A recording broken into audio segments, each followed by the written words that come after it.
বন্ধু বান্ধৱীসকল আপোনালোক সকলোকে আচলতে আজি আবেলি সম্ভাষণ জনাই আমাৰ মোৰ ইউটিউব চেনেলত আৰু ফেচবুকৰ সকলো দৰ্শককে আপোনালোকক সশ্ৰদ্ধা প্ৰণাম জনাই আজি আমাৰ আচলতে কবিতাৰ শিতানত মানে সাংস্কৃতিকৰ কিছুমান এটা আলোচনা হয়। সেই আলোচনাৰ মাজত আপোনালোকক অলপ দেখুৱাই দিবলৈ চেষ্টা কৰিলোঁ। আশা কৰোঁ মোৰ চেনেলটোলৈ আহি আপোনালোকে যদি নতুন কোনোবা হয় নতুন সদস্য হয় তেতিয়াহ'লে আপোনালোক সকলোকে স্বাগতম জনাইছোঁ আৰু লগতে চেনেলটো ছাবস্ক্ৰাইব কৰি পেলাই আগবঢ়াই নিব বুলি মোক আশীৰ্বাদ কৰিব। Thank you. আৰু সকলো মেম্বাৰকে আপোনালোকক এবাৰ দেখুৱাই দিব।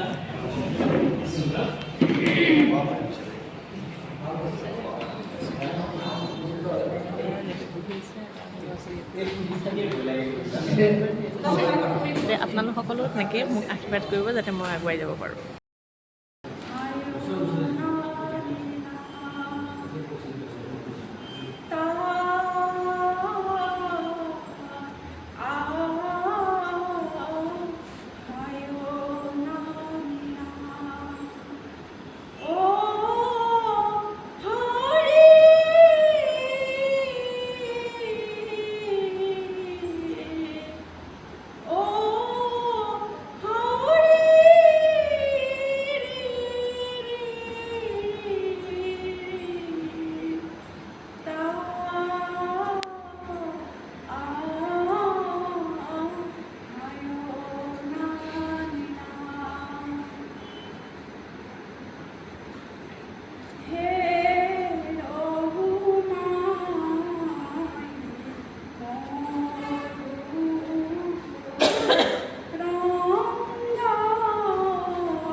তোমাৰ কাৰণে টান নহয় দিয়া।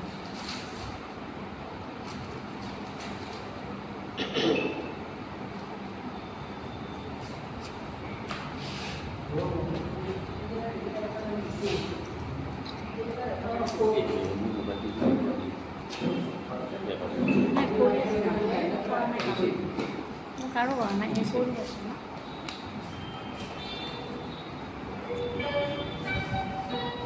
এই ধুনীয়া গধূলি সংযমহীন আচৰণ সমাজৰ আৰতে নিয়ম ভাঙি কিয় দুয়োতে কিয় বাৰু এই ধুনীয়া গধূলি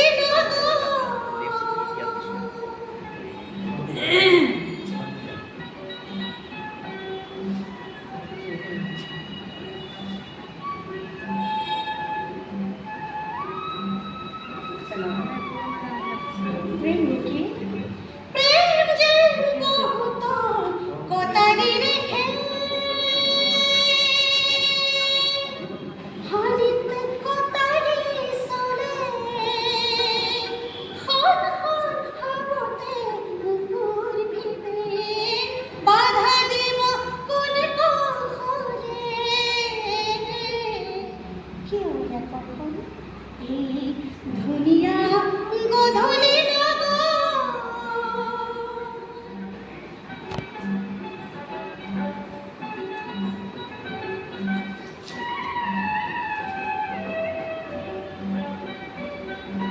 জীবন জগত তুমি তো বিজুলির সাথী তোমার জ্যোতি যদি বুকুতে হেরাই দিলাই বা অকমান ফাঁকি অহরে জীবন অকল হরিয়া পাপ যদি হয় জগরিয়া কম্পিত বুকুর অকলুয়া দুটি বাহু মরম্বলিয়া দিয়া মিঠাল কম এই ধুনীয়া গধূলি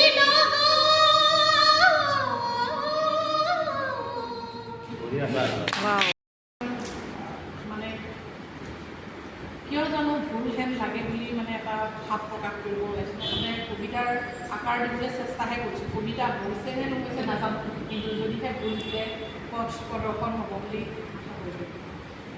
কিয় জানো ভুল বুলি মনলৈ অহা এটা স্তৱকহে মানে সেইটো হ'ল মই মানে নামকৰণহে কৰি আহিছোঁ।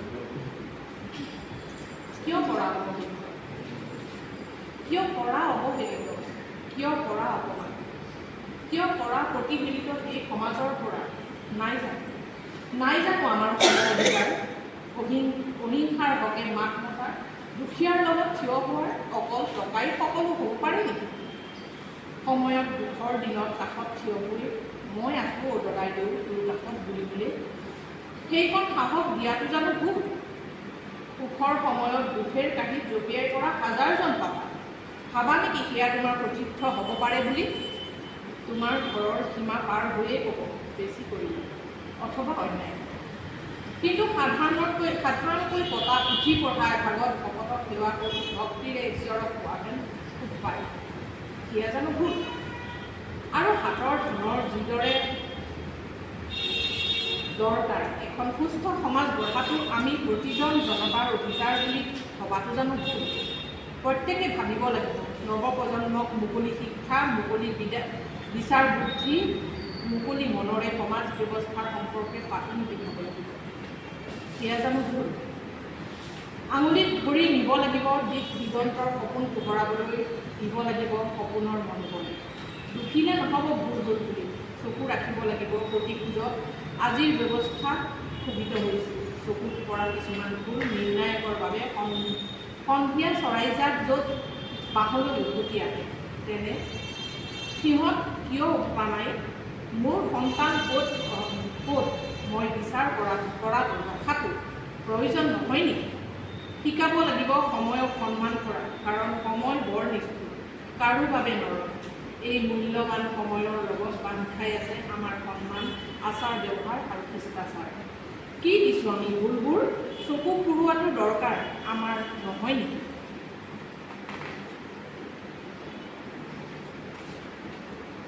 কুমলীয়া ডেকেচি শুনাবলৈ ভাত পকা দিনতে গৈছিল। তেনেকৈয়ে শিশুসুলভ ধেমেলীয়া মন পোহৰলৈ নিবলৈ প্ৰথম গুৰু মা দেউতা আৰু ওজা ঘৰৰ দৰে নিৰাপদ ঠাই আৰু ক'ত হ'ব পাৰে নহয়নে? আপোনজন আৰু কোন হ'ব মৰমৰ মাতষাৰৰ লগত? সেয়া জানো ভবাটো ভুল? সঠিক সপোন বাস্তৱ তেতিয়াহে হ'ব যেতিয়া জীৱন গঢ়োতা সফল হ'ব। তেতিয়াহে জীৱন যুঁজত তেওঁ জিলিকি উঠিব, ধ্ৰুৱতৰা সদৃশ চিৰদীৰ্ঘায়ু হ'ব, বুদ্ধিমান হ'ব, কীৰ্তিমান হ'ব, যশস্বী হ'ব, আয়ুষ্মান হ'ব বুলি সকলোৱে আশীৰ্বাদ লোৱাটোহে হ'ব আচল কীৰ্তিৰ বিজয়ৰ স্থল। এয়া জানো ভবাটো ভুল?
জানো কিয় যে তুমি আঁতৰি গলা, বুকু ভৰা অভিমান লৈ অহাৰ দৰে উভতি আঁতৰি গলা।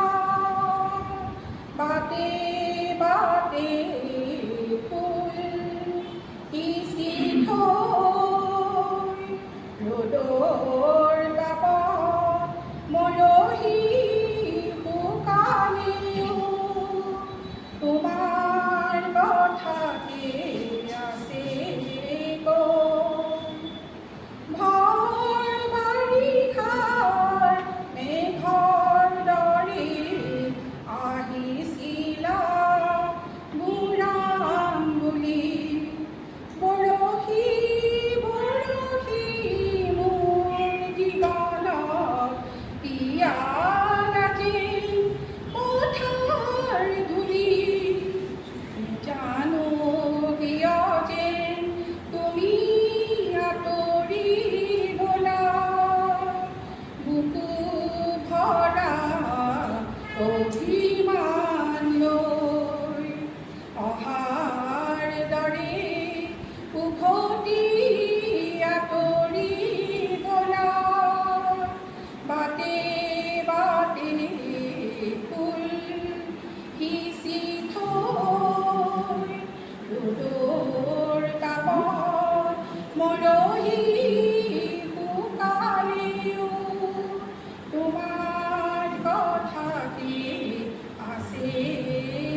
কৰি আহে এই সংসাৰত মাতৃ অন্তৰত ভাৱৰ স্মৃতি ঢৈ আহে ধ্বনি ক'ত পাওঁ তোমাৰ বিচাৰিব ন্যায় কান্দে ঢাপুৰি যিফালে চাওঁ সেইফালে দেখোঁ তোমাৰেই চকু তোমাৰ অবিহনে এই ধৰা মই যেন লাগে স্নেহৰ কথা মনত পৰিলে বুকু ভাগি যায় তোমাৰ আকুল স্নেহৰ স্পৰ্শৰ কথাই মনত জাগিলে বৰষুণ যেন নামি আহে শীতল বতাহে গা চুই যায় হৃদয়খনো জোৰ পেলায়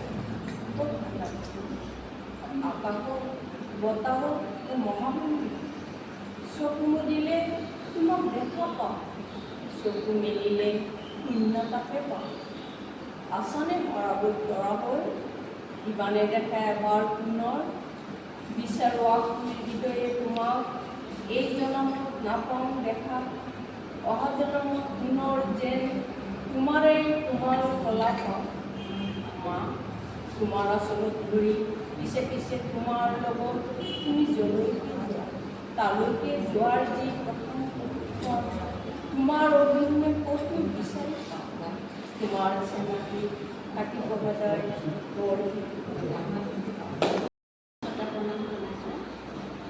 যোৱাকালি ফেচবুকত দিম বুলি এটা লিখা লিখিছোঁ কিন্তু ফেচবুকত দিব পৰা নাই সেয়েহে ইয়াতে আজি পাঠ কৰিছোঁ লিখাটোৰ নাম হ'ল বিয়ানামৰ প্ৰকাৰ আৰু বৈশিষ্ট্য বিয়ানাম অসমীয়া লোকসাহিত্যত এক এৰি চলিব নোৱাৰা অংগ এই বিয়ানাম একাদিক্ৰমে চলি আহিছে সেয়েহে এই বিয়ানামবোৰৰ ৰচক কোন তাৰ কোনো নিৰ্ধাৰিত তথ্য পোৱা নাযায় সমাজৰ বিয়া প্ৰচলন হোৱাৰ আগমুহূৰ্তত যৌনাচাৰ সামাজিক নিয়মৰ ভিতৰত আছিল সংভোগৰ বাকনা মূৰ দাঙি উঠিলেই যিকোনো নাৰীকে যেতিয়াই তেতিয়াই সংভোগ নিবেদন কৰাত বাধা নাছিল এনে সামাজিক নিয়মৰ বিশৃংখলতাই বেবিচাৰ ৰূপ লোৱাত সমাজৰ এচাম জ্ঞানী লোকৰ পৃষ্ঠপোষকতাত বিয়াৰ প্ৰচলন হয় ঠিক তেতিয়াৰে পৰা প্ৰতিষ্ঠিত হয় সামাজিকভাৱে দাম্পত্য জীৱনৰ আৰম্ভণি আৰু বিবাহিত দাম্পতীৰ সন্তান লাভ কৰি সেই সন্তান সমাজত মুখ্য স্থান লাভ কৰিব বুলি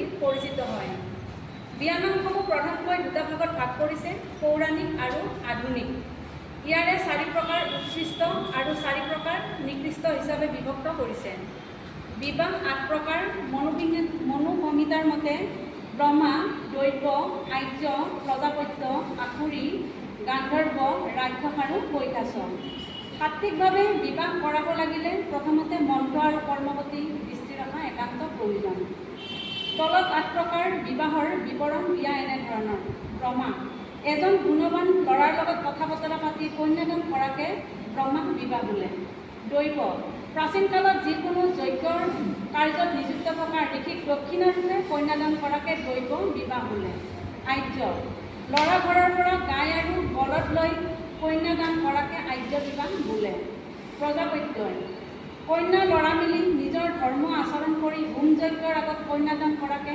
প্ৰজাপত্য বিবাহ বোলে গান্ধৰ্ব ঘৰৰ পৰিয়ালক নজনাকৈ ল'ৰা আৰু কন্যা মিলন হৈ বিবাহপাশত আবদ্ধ হোৱাকে গান্ধৰ্ব বিবাহ বোলে আসুৰ ধন টকা পইচা দি কিনি বিবাহ কৰালে তাক আসুৰ বিবাহ বোলে কৈলাস কন্যা অচেতন অৱস্থাত বা নিজানত উপভোগৰ দ্বাৰা অন্তঃহত্যা কৰি পেলোৱাকে কৈলাস বিবাহ বোলে ৰাক্ষস বলপূৰ্বকভাৱে কন্যা হৰণ কৰি নি ৰখাকে ৰাক্ষস বিবাহ বোলে মহান শিল্পী ৰূপকৰ জ্যোতিপ্ৰসাদ আগৰৱালাই জনপ্ৰিয় গীত গছে গছে পাতি দিলে ফুলৰে শৰাই কি ৰাম ৰাম ফুলৰে শৰাই গীতটি বিয়ানামৰ আৰ্হিত সৃষ্টি কৰিছিল আৰু ই যুগ যুগান্তৰলৈ চলি থাকিব কাৰণ লোকগীতৰ সুৰ অসমীয়া জনজীৱনৰ মাটি পানী আৰু জীৱনৰ পৰা সৃষ্টি হোৱা এক চিৰশাশ্বত আত্মাৰ সুৰ সেয়েহে আমি সকলোৱে এখন জাতীয় পতাকাৰ তলত অসমীয়াৰ সংস্কৃতি ৰক্ষাৰ কবচ হৈ ৰ'ব বুলি বিবাহৰ শেষৰ গীতটিৰে সামৰণি মাৰিব অৱসৰ কোমল কুহি হাত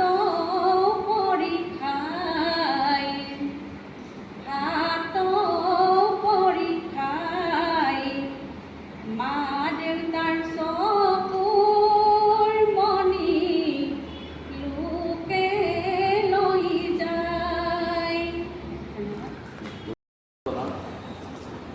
মই আজি এটা কবিতা পাঠ কৰিবলৈ লৈছোঁ। কবিতাটো মোৰ পত্নীয়ে লিখা স্বৰচিত পত্নী স্বৰচিত কবিতা জয়তী শইকীয়াই লিখা আৰু তেওঁৰ অসুস্থতাৰ কাৰণে আৰু হোৱাৰ কাৰণে মই পাঠ কৰিব লৈছোঁ। কবিতাটো অলপতে আমাৰ ছোৱালী 54তম গুৱাহাটী বিমানপুৰ ৰঙালী বিহু সন্মিলনী মুখপত্ৰ বহাগীত প্ৰকাশিত হৈছে অলৰেডি আৰু এইখন মই আমাৰ সাহিত্য চোৱাৰ কাৰণে এখন মুখপত্ৰখন ইয়াত মই তেখেতসকলক অৰ্পণ কৰিছোঁ। মই এতিয়া কবিতাটো পাঠ কৰিবলৈ লৈছোঁ। কবিতাটোৰ নাম হ'ল কুলি। অ কুলি তই আকৌ আহিবি, বসন্তৰ জাননী আকৌ আনিবি, তোৰ মিঠা সুৰত মই টোপনিৰ পৰা উঠিব। তোৰ শুৱলা মাজত মোৰো মন যায়, সকলোৰে অন্তৰ মুগ্ধ কৰি যেন গীত গায়।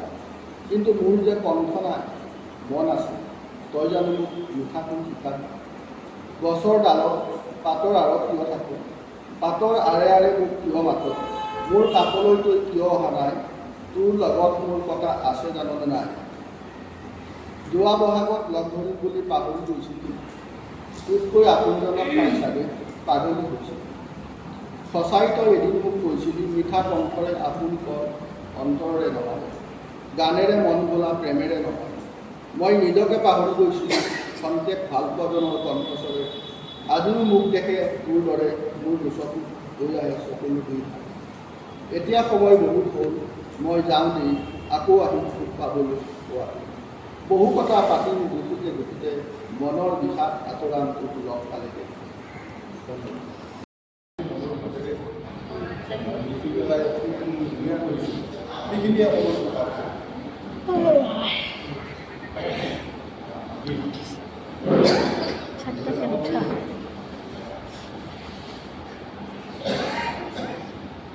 চৈধ্য ঘণ্টা 15 ঘণ্টা হ'ল উজাগৰি থাকোঁ।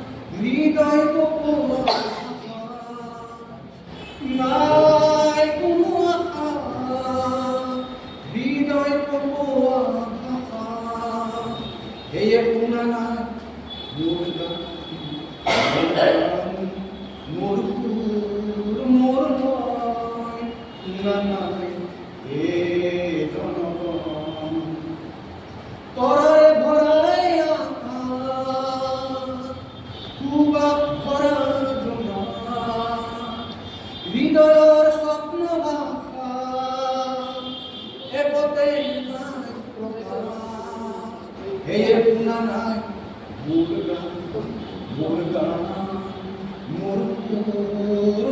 নয় শুনা নাই হে জনগণ নাই কোনো আশা হৃদয় কপোৱা ভাষা হেয়ে শুনা নাই মোৰ গান মোৰ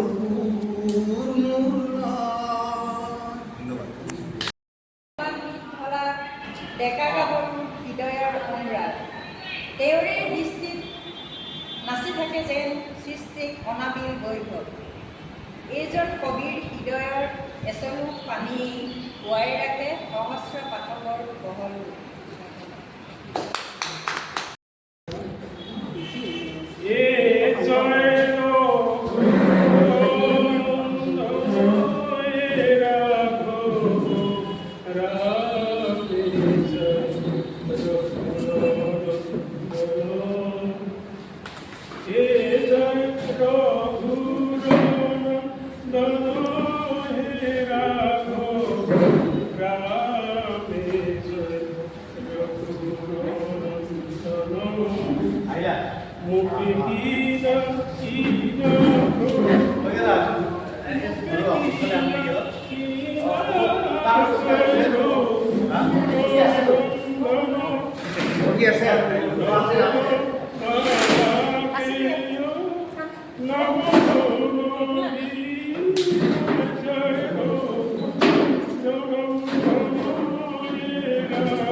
আৰু মোৰ মৃত্যুলৈ অপেক্ষা কৰিছে।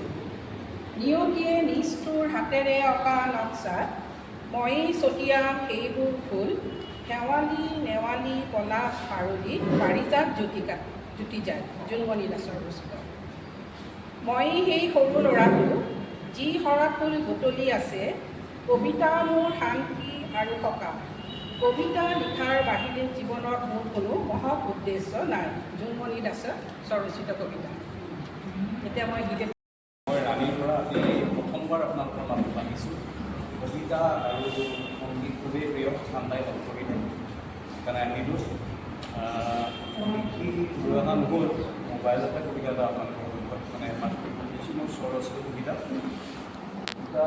লিখিব নাজানো, মনৰ অনুভূতিবিলাক সকলোৰে শৃংখল লগাই কিবা এটা কৰিব চেষ্টা কৰোঁ। তাকেই আপোনালোকৰ মাতি কৰিব পাৰিছোঁ। কবিতাৰ শিৰোনাম তিনিআলিৰ আড্ডা। তিনিআলিৰ আড্ডা। নৈশব্দতাৰ মাজত শব্দৰ শৃংখল লগাই তিনিআলিৰ আড্ডাত সাৰ পাই অনুভূতি। বন্ধুৰ সৈতে কত যে ৰসাল সপ্তাহ, জীৱন যুঁজাৰ, জীৱন গঢ়াৰ, জীৱন জিনাৰ, হয়তোবা সপোন ভাঙি সপোন কথা। কেতিয়াবা জীপাল হয় জুবিনৰ গানেৰে, কেতিয়াবা জয়ন্ত হাজৰিকা, এন হাজৰিকা, ৰফি, কিশোৰ, লতাজি। অৰিজিৎ সিঙৰ গানৰ মাজেৰে ৰোমান্টিক হৈ পৰে আড্ডাৰ পৰিৱেশ, আৰু কেতিয়াবা জগজিৎ সিঙৰ গজলে গহীন কৰি পৰে। কেতিয়াবা হিৰুদা নীলম কুমাৰৰ কবিতাৰ মাজেৰে পুনৰ উভতাৰ প্ৰয়াস, এৰি অহা দিনৰ মাদকতা। কেতিয়াবা চেলি শ্বেক্সপিয়াৰৰ ৰচনাই নষ্টালজিক কৰি তোলে অতীত গৰগীয়া আড্ডাবাজ আমি। বিষ্ণু ৰাভাই কেতিয়াবা জগাই তোলে জীৱনভৰ অভিজ্ঞতা। বিপ্লৱৰ শ্লোগান কৈ ফুটা দি ফুটে তিনিআলিৰ আড্ডা। চে গুয়েভাৰা, চাৰ্লি চেপলিন, ফিডেল কাষ্ট্ৰো সকলোৱে আলোচনা কৰে। ঘূনে খোৱা সমাজ ভাঙি পুনৰ সমাজ গঢ়াৰ প্ৰবাস্তৱ কৰি তোলে। তাৰ মাজতেই কেতিয়াবা ভিৰ কৰে সেই ফেচবুক, হোৱাটছআপ, ছ'চিয়েল মিডিয়া। মোবাইলে গ্ৰাস কৰা সমাজখনৰ ঋণাত্মক দুৰ্নীতি সংকিত তিনিআলিৰ আড্ডাৰ মজিয়া। তেতিয়াই বুকুত গজালি মেলে জাতি, ধৰ্ম, বৰ্ণ নিৰ্বিশেষে উন্মুক্ত বিকাশ সমাজ গঢ়াৰ পৰিকল্পনা। আৰু তেতিয়াই হয়তোবা অবাস্তৱ অবান্তৰ চিন্তাৰে হৈ পৰে তিনিআলিৰ আড্ডা। ধন্যবাদ। পৰাগজ্যোতি দাস, ৰাণী ৰচনাকাল জানুৱাৰী। Thank you. এই গানটো গাবলৈ লৈছোঁ। ইমান ধুনীয়া জুবিনৰ গান গাম বুলি ভাবিছিলোঁ। এইটোৱে গাওঁ, বুজি গোৱা নাই গান।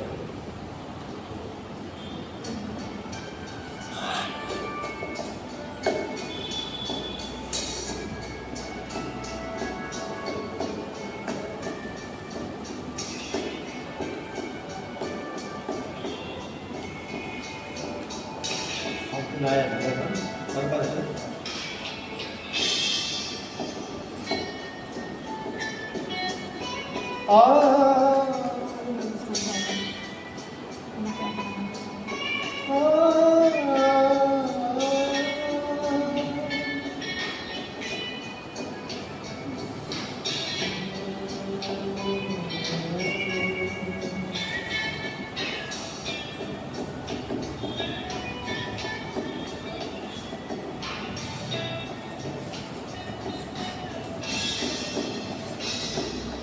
বহুদিন বকুলৰ ভুৱানা, বহুদিন বকুলৰ মাৰা পতানা, বকুল তলত বহি বহুদিন বাৰী ঘৰ সজাগোৱা নাই, বহুদিন বকুলৰ ভুৱানা, বহুদিন বকুলৰ মাৰা পতানা।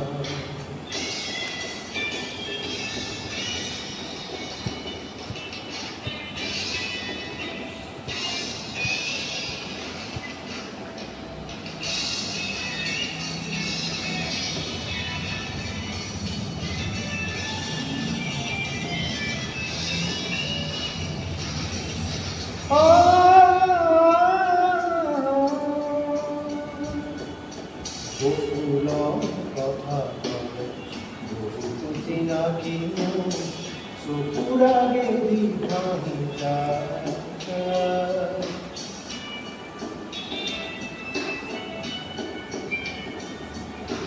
বকুলৰ কথা চিনাকি চকুৰা গেলি বহু পাহৰা বহুমান অভিমান বকুলে দিয়ে আজি চা ছবি যে চকুটো জ্বলিব আজি চা ছবি যে চকুটো জ্বলিব বকুলে বহুদিন বকুলৰ মালা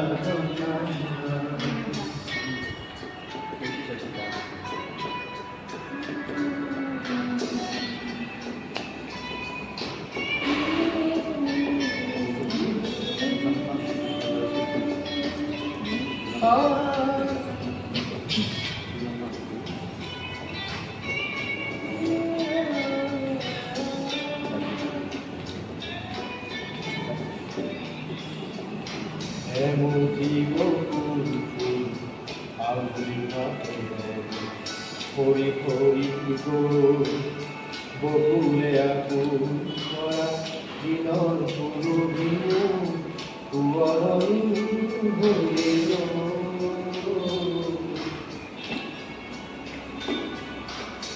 কেতিয়াবা নিজানত নিজৰি নিজৰি কেতিয়াবা নিজানত নিজৰি নিজৰি মনমলা বহুদিন বকুল মালা বকুল তলত বহি বহুদিন বালি ঘৰ সজা হোৱা নাই বহুদিন বকুল মালা দকা নাই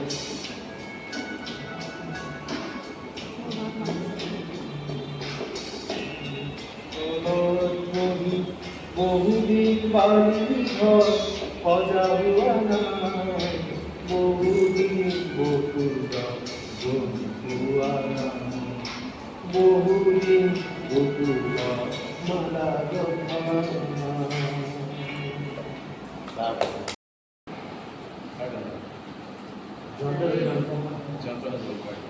ঠিক আছে দাদা তিনিটা আমাতকৈ ডাঙৰ দাদাৰ পৰা কমপ্লিট কৰি আমি দুটা জয়ন্ত হাজৰিকাৰ যিখিনি মনত আছে তাকে গাইড কৰিছোঁ ট্ৰেকটো নাই তথাপিও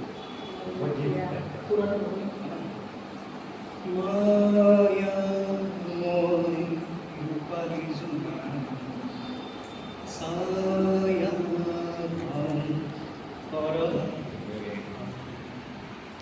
জিৰ জিৰ জিৰ জুৰিৰে পাৰ আমনে আমনে কাবেৰীৰ পাৰে পাৰে গংগাৰ তীৰে তীৰে জীৱনৰ পথে পথে বৰষা বৰষে যাত্ৰা বিচৰাৰে তোমাকেই বিচৰাৰে মায়া ৰূপালী জোনা ছায়া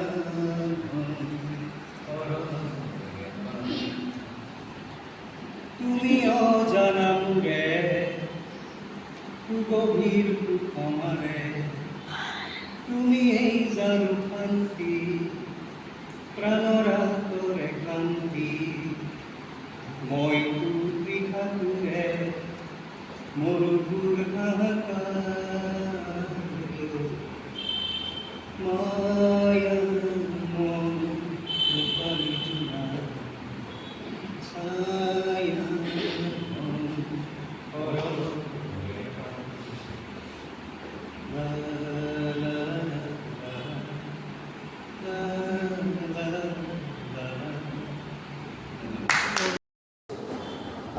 আছে গানতে গাবই লাগিব মাজতে কবিতা কিবা গীত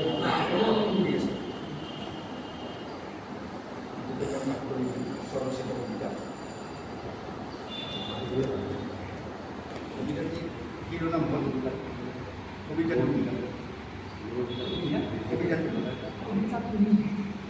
বিষাদ মনৰ অনুভূতিব হয় যদি কবিতাৰ সৃষ্টি কলীয়া মেঘৰ গৰ্জনে আনে ভঁৰালৰ মনৰ সৃষ্টি সেউজীয়া শস্য চামোলাৰ এই বিচিত্ৰ ধৰামুনি কেতিয়াবা কবিতাৰ ছন্দত শুকাই থাকে বিশাল সৃষ্টি আজি হৃদয় জীয়াই যাতনা অন্তহীন আৰু অব্যক্ত বেদনা প্ৰেম হিংসা বিষাদৰ ক্ষমতা হ'ল আমাৰ জীৱন মানি জীৱনীৰ সুপ্ত নিজৰাৰ সৃষ্টিৰেহে সৃষ্টি এই ধৰা গাঁৱৰ পূৰ্ণফুলীয়া আকাশ কঠিন হৃদয়ৰ এক মুক্ত প্ৰকাশ সেউজ ধৰাত লুকাই থকা কবিৰ অশ্ৰু ভৰা বিমলানন্দতা সুৰৰ ঝংকাৰ কবিতাৰ শব্দৰ মহামিলনত তাতেই সৃষ্টি সংগীতৰ সুমধুৰতা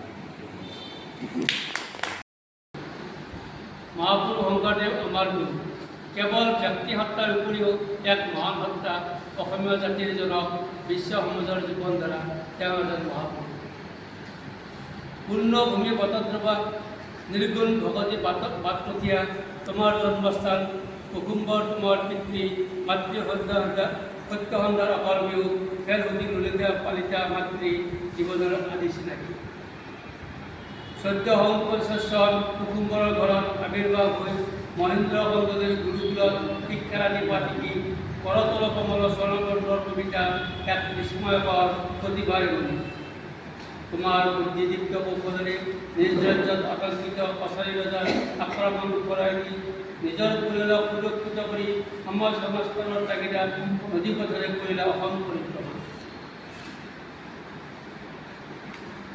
সহজ সৰল গজবলী ভাষাত চিত্ৰান্ত সমৰ পদৰ মাজত অসমীয়া সমাজৰ স্বৰূপ প্ৰকাশী এক বিতৃপণ সৃষ্টি তোমাৰ ভানুমানমূৰ্তিৰ সমাহাৰ সংস্কাৰৰ আগমন সৰ্বগুণকাৰ তুমি অৱতাৰিক সংঘৰ্ষৰ গয়াৰ মাজত অন্ধবিশ্বাস দূৰ কৰি নামঘৰ স্থাপন কৰি সংস্কৃতিৰ তোলেৰে বান্ধি বিৰালা ভাতৃত্ব প্ৰেমৰ বাণী গঢ়িলা অসমীয়া জাতিৰ প্ৰতি তোমাৰ অমৃতময় বাণীৰে অজ্ঞান আন্ধাৰ আঁতৰ কৰি চাৰিত্ৰ স্থাপন কৰি সপ্ত বৈকুণ্ঠৰ চিত্ৰ প্ৰকট কৰা হৃদয়গতি প্ৰস্তৰ কৌশল ৰিঙিয়াই হস্ততা শিল্প উত্তোলনে তোমাৰ ভাষা ব্ৰজ বুলি অংকীয়া নাট ভাওনা আদি হৰিভক্তিৰ মহিমা বিৱৰি আৰু কীৰ্তন ৰকম নামঘৰ পদৰে সাহিত্য সংস্কৃতিৰ স্বৰূপ প্ৰকাশী ভক্তিৰসৰ বান্ধিলা ভক্তিৰসৰ ভেটি বৰগীত গুণমালা ভতিমা বৰগীত গুণমালা ভতিমা নামঘৰ সমাহাৰ নামৰ উমেয়বাণী শ্ৰী একৰণ নাম ধৰ্ম নিৰ্গুণ কৃষ্ণৰ বাণীৰে ভক্তিৰসৰ নিজৰময় জনজীৱনক কৰিলা আধ্যাত্মিক জীৱনৰ কৰিছা পৰিত্ৰাণ আধ্যাত্মিকতা পৰগত কৰি সাহিত্য সংস্কৃতিৰ ভেটি কৰি শ্ৰেণীভেদৰ ব্যৱধান আঁতৰাই অসম আকাশৰ ধ্ৰুৱতৰা হৈ জনজীৱনক দিলা তাৰ তুলনা নাই সেই দেশ তুমি আমাৰ গুৰু জাতীয় জীৱনৰ পৰম গুৰু ইমানে ধন্যবাদ তুমি অলপ টেপত বজাব চেষ্টা কৰোঁ বতৰ তালমান চাবা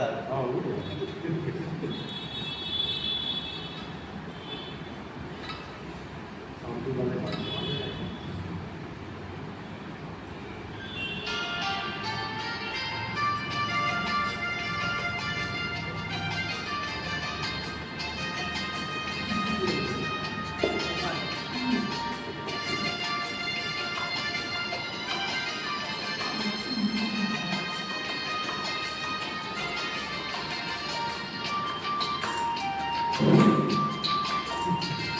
আমিও গান গাম দিয়ক লাহে লাহে পাছত পাইছোঁ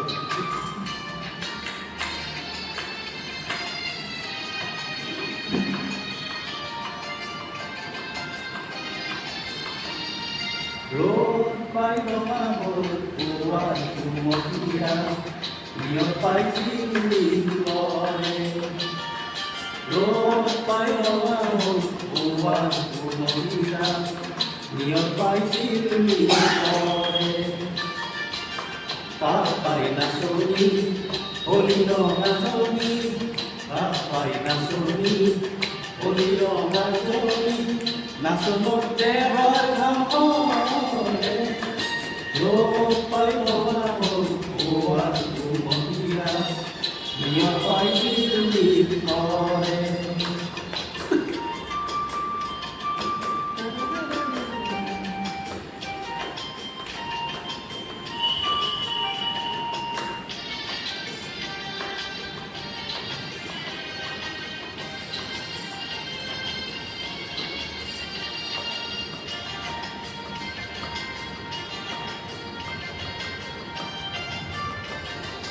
গছৰে কপালত মেৰালি গামোচা গছৰে কপালত মেৰালি গামোচা মিৰি আঙুলি লৰে দেশৰে লেখিয়া দেখিবা জানোচা দেশৰে লেখিয়া দেখিবা জানোচা মন কেনেবা কৰে মনে মনে বৈ গুৰু বেলে দেখাকৈ নাচ ৰঙে ৰঙে গৈ মোক কৰে ৰৈ ৰঙা হ'ল ভুৱান মহিলা নিয়ম পাই কৰে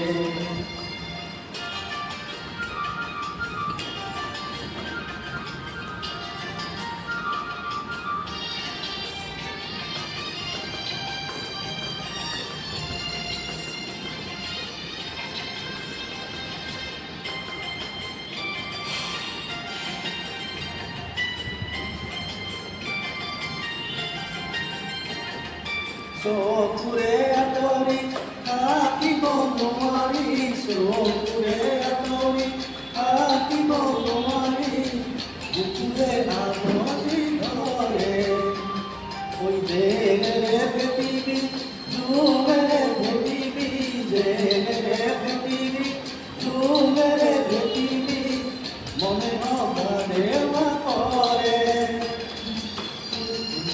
মনে মনে কৈ ঘৰে জুমা জুমি ঐ জানো কিল কিল কৈ আহিলে মোক উতাৰে ৰৈ ৰঙা হ'ল কোবাৰ মহিলা নিয়ৰ পাইছিল নীল কৰে ৰৈ ৰঙা হ'ল কোবাৰ মহিলা নিয়ৰ পাইছিল নীল কৰে হাত পাই নাচনি হলি ৰঙা জনি হাত পাই নাচনি হলি ৰঙা জনি নাচনতে হাৰ কাম কৰে ৰৈ ৰঙা হ'ল কোবাৰ মহিলা ৰৈ ৰঙা হ'ল কোবাৰ মহিলা ৰৈ ৰঙা হ'ল কোবাৰ মহিলা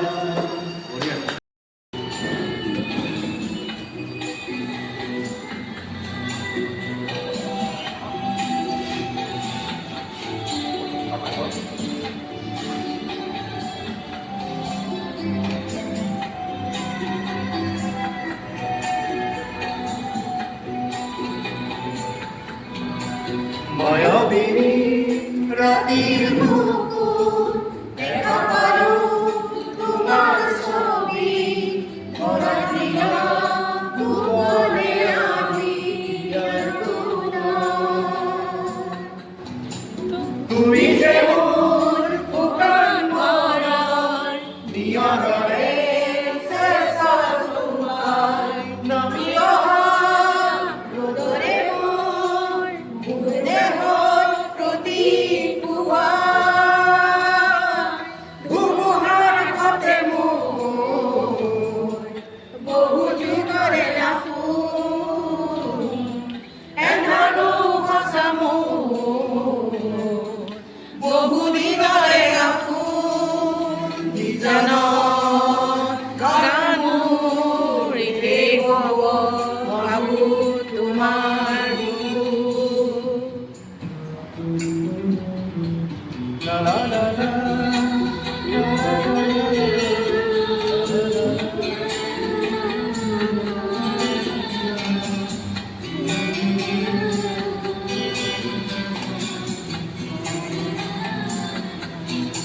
La la la la